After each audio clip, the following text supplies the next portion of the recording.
My boss fired me via text while sitting next to our biggest competitor's CEO. "You're fired.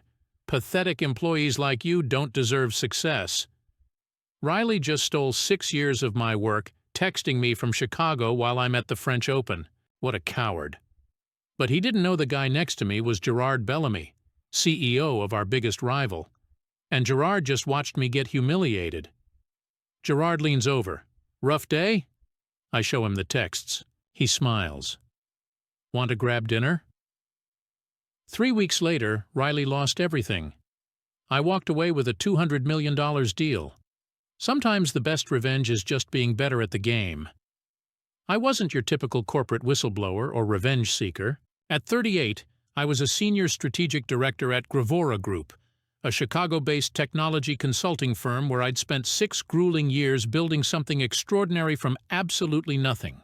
When Riley Denton first hired me in 2018, Gravora Group had 0 international clients, 0 presence outside the Chicago metropolitan area, 0 revenue from European markets. Riley made grand promises: equity stakes, partnership opportunities, the chance to build something meaningful. I believed him.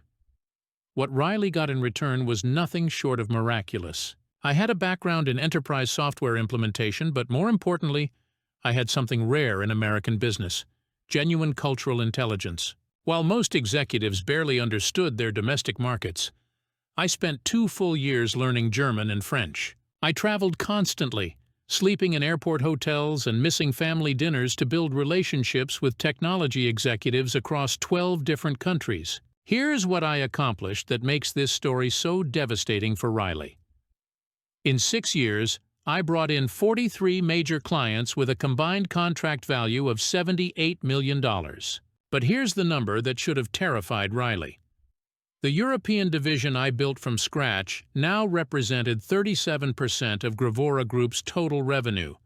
Think about that. More than 1/3 of everything the company earned came directly from my work. One man, one division. $78 million in contracts that existed because of relationships I built personally, one handshake at a time. And Riley thought he could just steal it. The results spoke for themselves in ways that would make any CEO jealous. But here's where the story gets darker. Riley Denton was the type of executive who demanded credit for every victory while distancing himself from any failure. When Nexora Labs, a potential $12 million client, initially rejected our proposal 18 months earlier, Riley publicly blamed my cultural misunderstanding of their needs. But when I eventually won them back with a revised strategy, the biggest contract in company history, Riley told the board it was his leadership that made the difference. My wife Catherine saw what was happening before I did.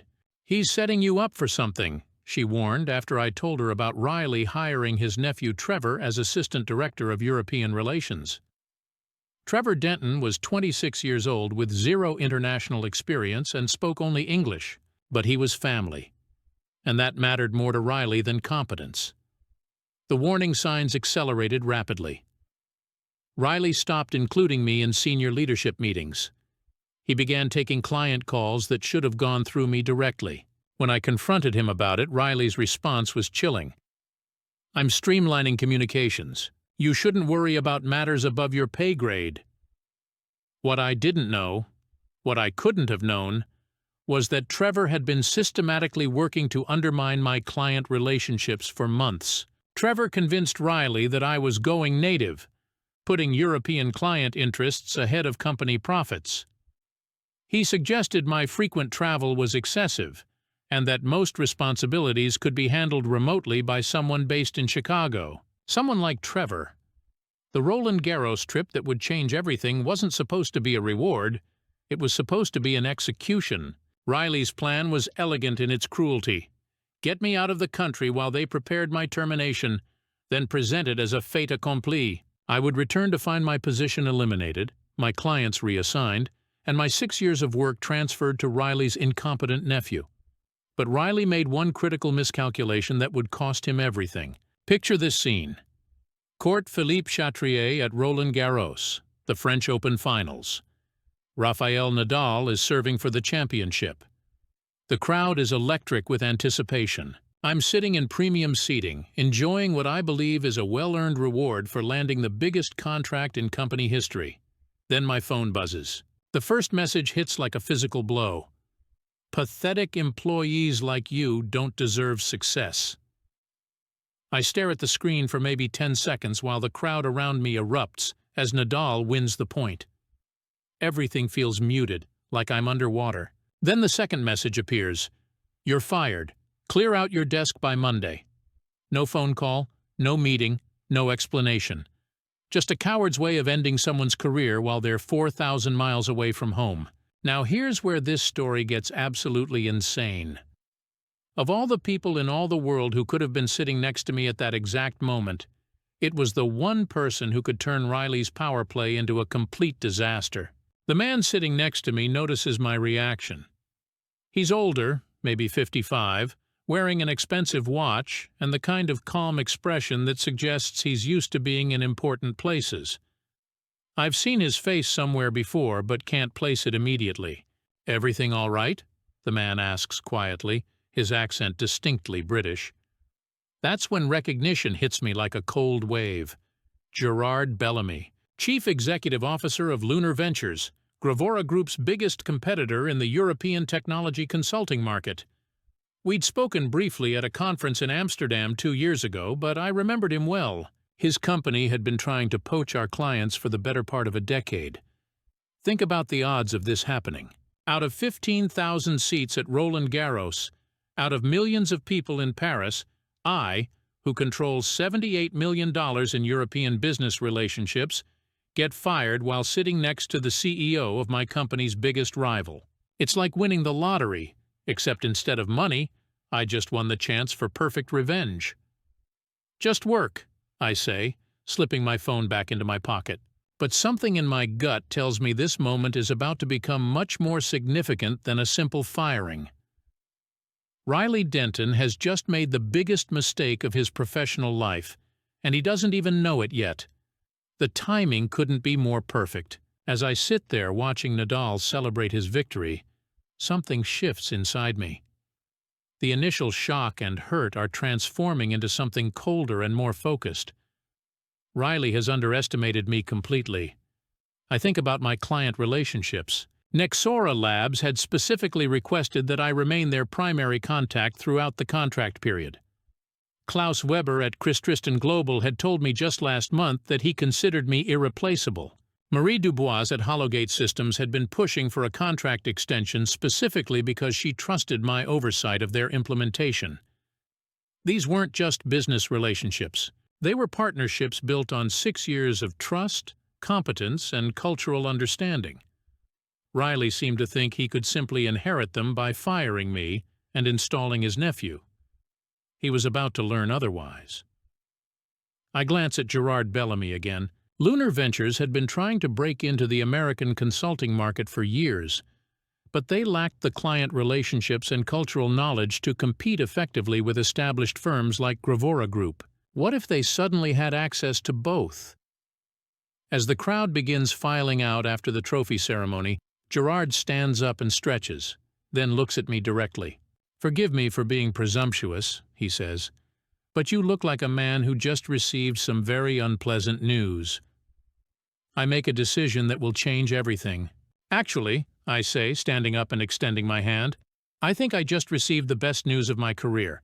I'm Jacob Harrison, formerly of Gravora Group." Gerard smiles and shakes my hand. "Gerard Bellamy, Lunar Ventures," and I suspect that formerly is about to become very significant. I pull out my phone and show him Riley's messages. Gerard reads them twice, his expression growing more interested with each word. "Well," he says finally, "this is quite fortunate timing. Would you be interested in continuing this conversation over dinner? I know an excellent restaurant near the Louvre." Here's what happened at that dinner that Riley will never know about, and what makes this revenge story absolutely perfect. Gerard didn't just offer me a job, he offered me something that corporate executives dream about but rarely get. Complete control over building an American expansion worth potentially $200 million over 5 years. But here's the kicker that makes this so brutal for Riley. Gerard had been planning this American expansion for 3 years. Lunar Ventures had the money, the infrastructure, the London connections, everything except the one thing they couldn't buy: American client relationships and cultural knowledge. "We've been looking for the right person to lead our American operations for months," Gerard tells me over wine that costs more than Trevor's weekly salary. "Someone who understands both markets, someone with established relationships, someone with proven results." I realize I'm not just being offered a job. I'm being offered the chance to take everything Riley tried to steal and make it 10 times bigger. Riley thought he was playing checkers. I just discovered I was actually playing chess, and I'd been handed all of Gerard's pieces. The game has just begun, and Riley has no idea he's about to lose everything.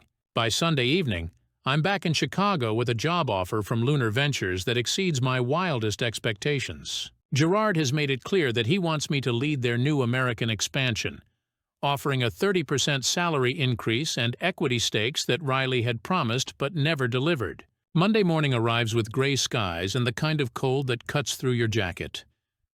I walk into the Gravora Group offices for what I know will be the last time. Riley is waiting in the conference room with Trevor and our Human Resources Director, Patricia Wells. "Jacob," Riley says as I enter, his tone artificially cheerful. "How was Paris?" "Educational," I reply, taking a seat across from him. Patricia slides a termination packet across the table. Standard severance, non-compete agreements, return of company property. Nothing generous, but nothing illegal either. "I think you'll find everything in order," Riley says. "We've decided to restructure the European division under Trevor's leadership. Your services are no longer required." Trevor sits there smirking like he's just won a prize. He's 26 years old with an MBA from a second-tier school and precisely 0 international business experience. "What about my clients?" I ask. "They're company clients," Riley says. "Trevor will be handling all European relationships going forward." But here's the moment that shows just how calculated and cruel Riley's plan really was. As I'm cleaning out my desk, I notice something that makes my blood run cold. Trevor isn't just sitting at my old desk, he's already moved in completely. His personal photos are on the desk. His coffee mug is in the drawer. His business cards are already printed with Director of European Operations, a title that didn't exist until I was fired. But here's the detail that proves this was planned for months. Trevor's business cards have yesterday's date on them, not today's. Yesterday's. Which means they were printed before I was even fired. Riley had those cards printed while I was sitting courtside in Paris, watching Rafael Nadal play tennis and believing I was being rewarded for my success. While I was enjoying what I thought was a celebration, Riley was literally printing business cards to give his nephew my job. The level of premeditation is staggering. This wasn't an impulsive decision or a business restructuring. This was a calculated theft that had been planned down to the smallest detail. I signed the paperwork without argument. Riley looked surprised by my compliance. "I have to say, Jacob, I expected more pushback from you. This is refreshing." "No point fighting the inevitable," I say, standing up and shaking his hand. "I wish you the best with the European market." What Riley doesn't know is that I've spent Sunday making phone calls. Not to clients yet. That would come later. But I'd contacted my lawyer, reviewed my employment agreements, and confirmed that my non-compete clause only applied to direct competitors in the Chicago metropolitan area. Lunar Ventures was based in London. I clean out my desk while Trevor watches from across the office. Trevor makes a point of sitting at my old desk and loudly discussing European strategy with anyone who will listen. The performance is pathetic, but I let him have his moment. By Tuesday morning, the real damage begins. Klaus Weber from Chris Tristan Global calls the main office asking to speak with me about a contract modification. Patricia transfers him to Trevor, who spends 15 minutes trying to explain why he's now Klaus's primary contact. Klaus hangs up and immediately calls my personal cell phone. Jacob, what is happening at your company? This young man knows nothing about our agreement. There have been some changes in management, I tell him. I can't discuss specifics right now, but I'll be in touch soon. Similar calls come from 3 other clients that week. Marie Dubois is particularly direct. If you are no longer with Gravora Group, we need to discuss our contract immediately. But here's the moment that shows just how catastrophically unqualified Trevor really was. During his first week managing European relationships, he makes a video call with Nexora Labs, that $12 million contract that I had spent 18 months securing.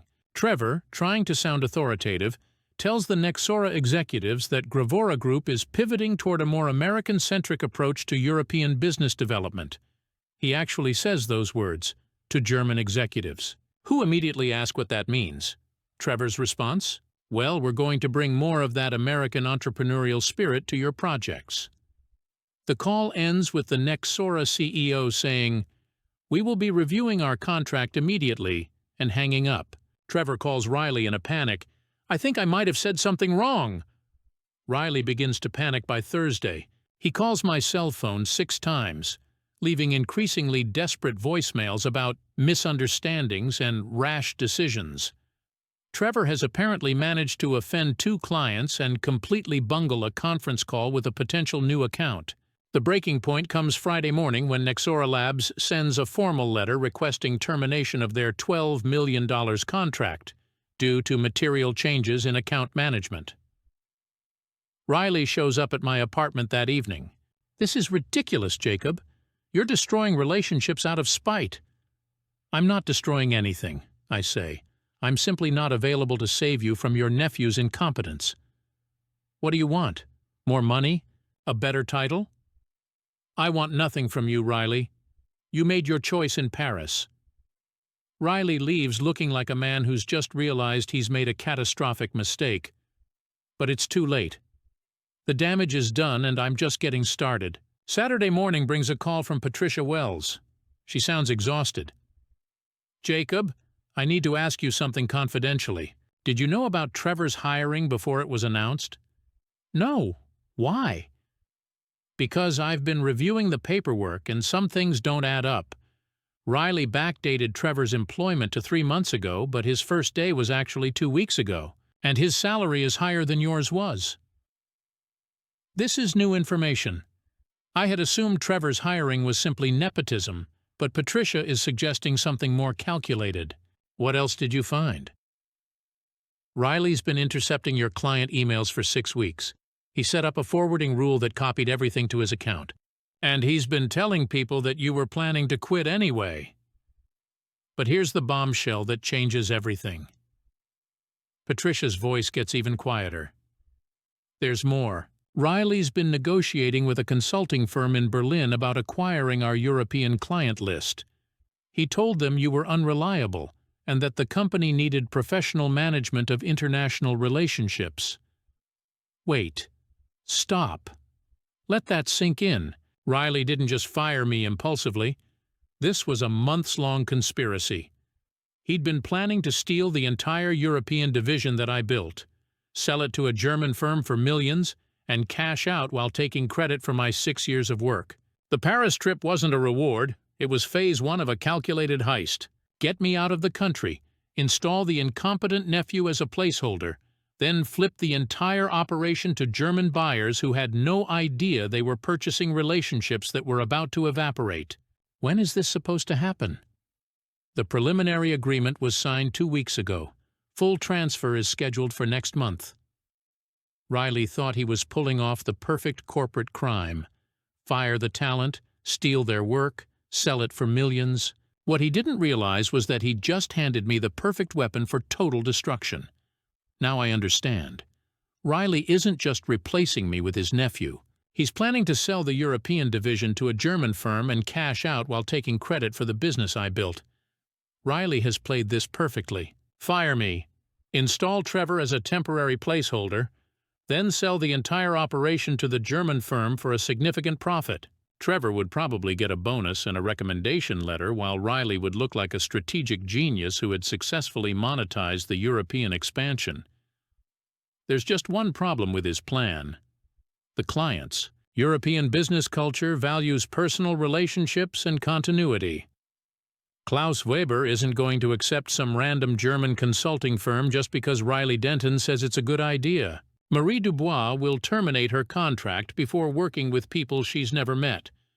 The Norwegian pharmaceutical company that's been negotiating a new deal will walk away immediately. Riley has calculated the financial value of the client contracts, but he's completely misunderstood what makes those relationships valuable in the first place. I called Gerard Bellamy in London. Gerard, I need to accelerate our timeline. Something significant is happening with Gravora Group's European operations. What kind of something? I explain Riley's plan to sell the division to a German firm. Gerard is quiet for a long moment. That's actually perfect for us, he says finally. If he's planning to sell, it means he's already given up on managing those relationships himself. And if the clients are unhappy with the transition, they'll be looking for alternatives. Exactly. How quickly can I start? You can be in London by Wednesday. Excellent. I'll have legal draft your employment agreement. And Jacob, start making a list of every client relationship you can transfer. We're going to turn Riley's master plan into the biggest gift our company has ever received. But here's the detail that makes this revenge absolutely devastating. When I meet with Lunar Ventures' legal team in London, they don't just draft a standard employment contract. They create something that should terrify every executive who's ever tried to steal credit from their employees. My contract includes a clause that Gerard specifically insists on.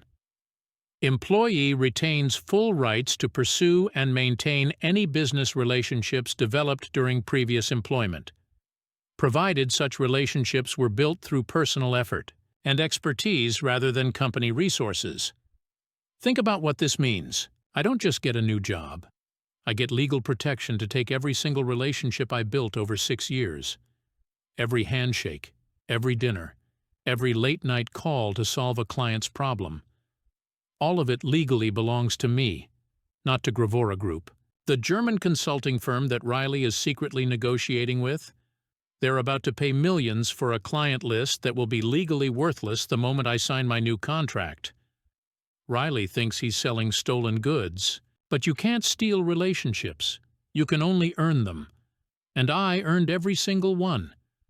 Riley thinks he's playing chess, but he's just handed his opponent every piece on the board. I fly to London on Tuesday night and spend Wednesday morning in Gerard's office finalizing my employment agreement. The terms are better than I'd expected. Director of American Operations, significant equity stake, and complete autonomy over client relationships.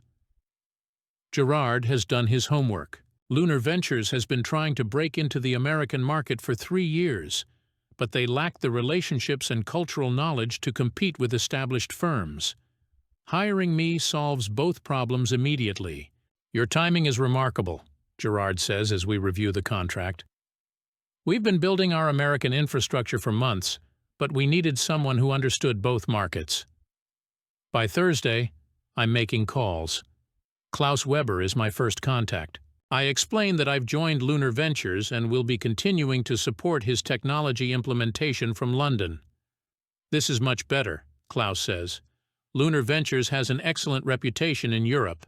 When can we transfer the contract? I'll have our legal team contact you next week. Marie Dubois is equally receptive. She's been frustrated with Trevor's lack of knowledge and is relieved to learn that I will continue managing her account. Finally, someone who understands our business, she says. Send me the transfer documents immediately. The Norwegian pharmaceutical company is more cautious, but they agree to a meeting. The potential $12 million contract that Riley thinks he's selling to the German firm is actually still available. But here's the call that absolutely annihilated Riley's entire scheme. Remember that German consulting firm that Riley was secretly planning to sell my division to? The one that was supposed to pay millions for the European client list? Their CEO, Hans Muller, calls Gerard Bellamy directly on Friday afternoon. Gerard, we have a problem with the Gravora acquisition. Half the clients we were purchasing are now terminating their contracts. What do you know about this Jacob Harrison person? Gerard, playing it perfectly, responds, Jacob Harrison? He just joined us as Director of American Operations. Brilliant man. Why do you ask? Dead silence on the other end for 10 seconds. You hired him? When? This week. He's bringing several major clients with him. Why? Were you interested in hiring him too? Hans Muller realizes he's about to pay millions for a client list that no longer exists. The German firm pulls out of the deal entirely within 24 hours. Riley had set up the perfect crime: steal my work, sell it to Germans, pocket millions. Instead, he'd just handed his biggest competitor the keys to American expansion, while destroying his own company's most profitable division. By Friday, I have confirmed transfer agreements with 6 major clients representing $42 million in contracted revenue. 3 more clients want to schedule meetings to discuss moving their accounts. Riley has no idea what's happening. Trevor is apparently still trying to convince clients that he can handle their needs, while Riley is finalizing details with the German consulting firm. The trap is set perfectly. Monday morning brings chaos to the Gravora Group offices. Klaus Weber's legal team sends termination notices for 3 separate contracts.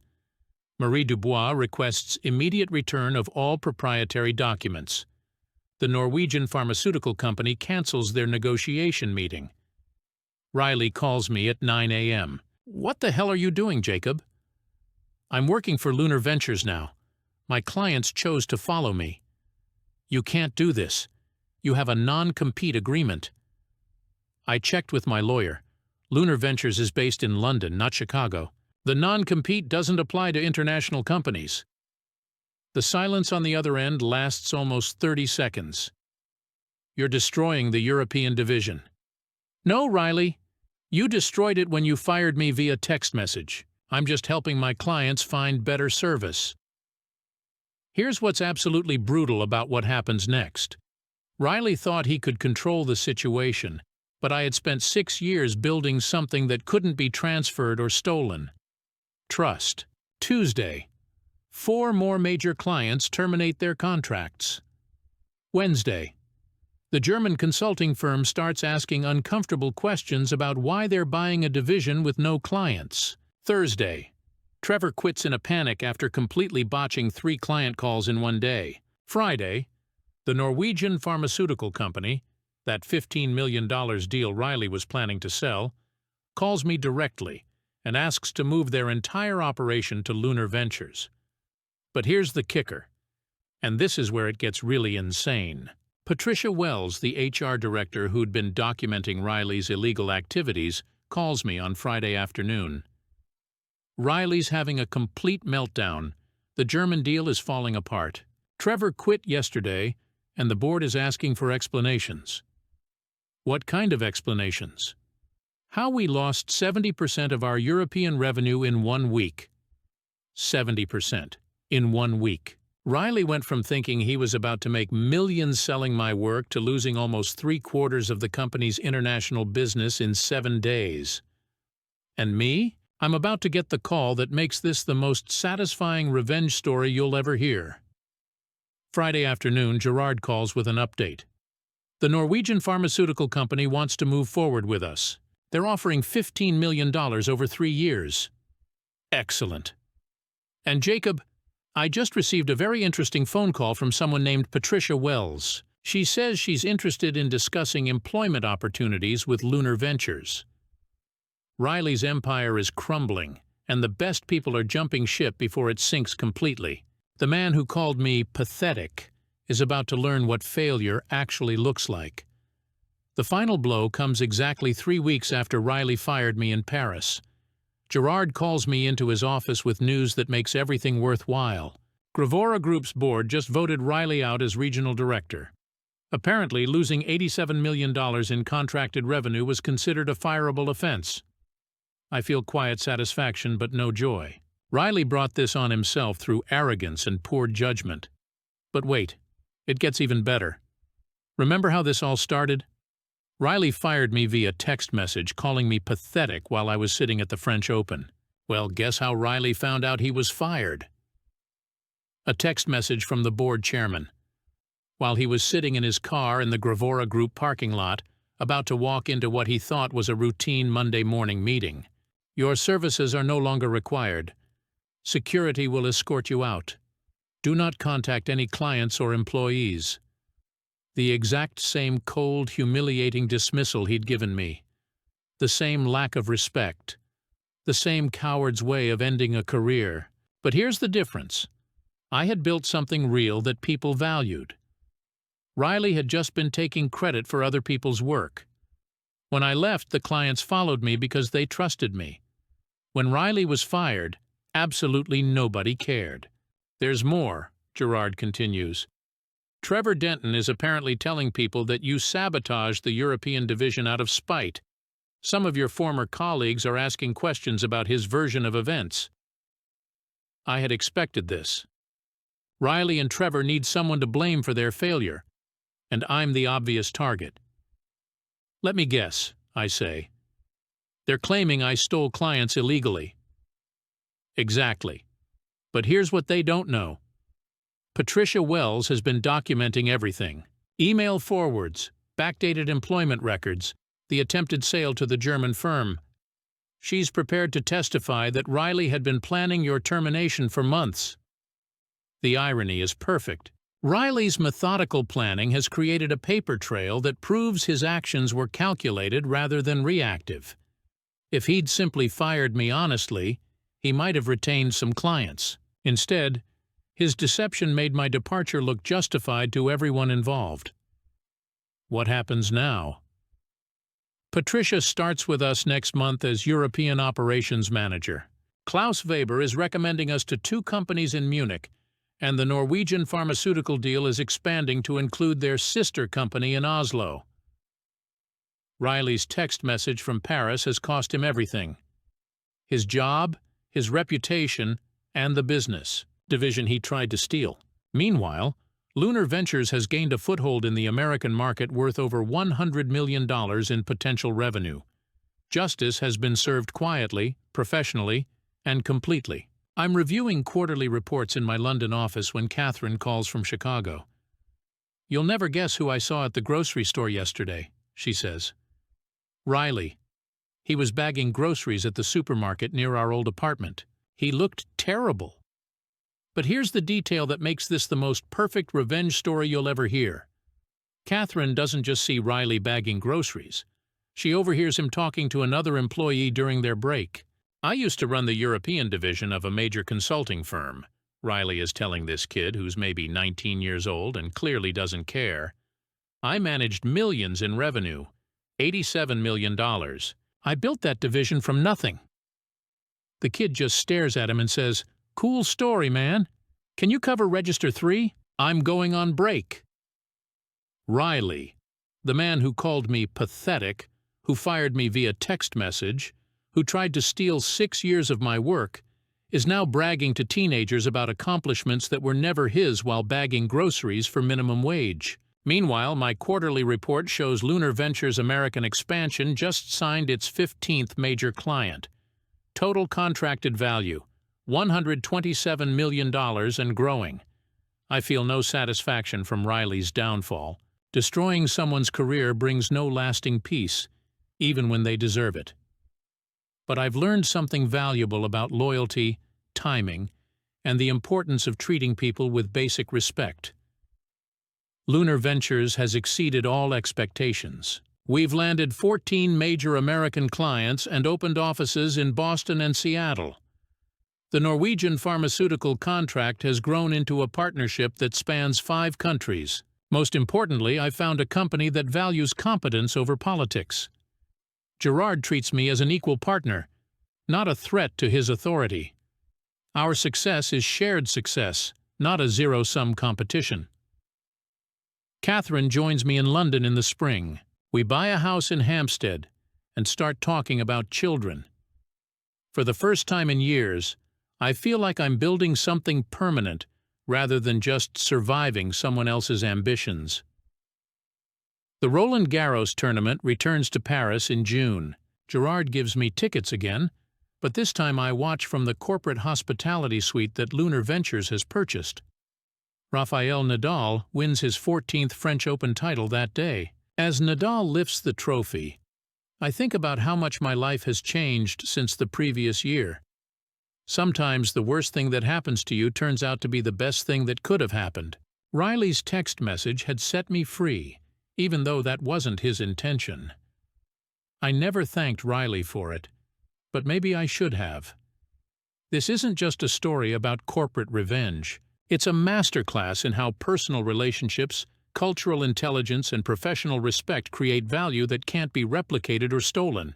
Riley Denton made 3 critical mistakes that cost him an $87 million business division.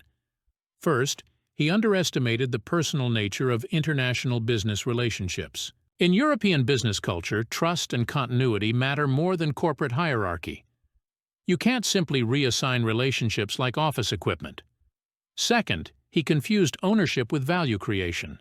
Riley owned the contracts legally, but I owned the relationships personally.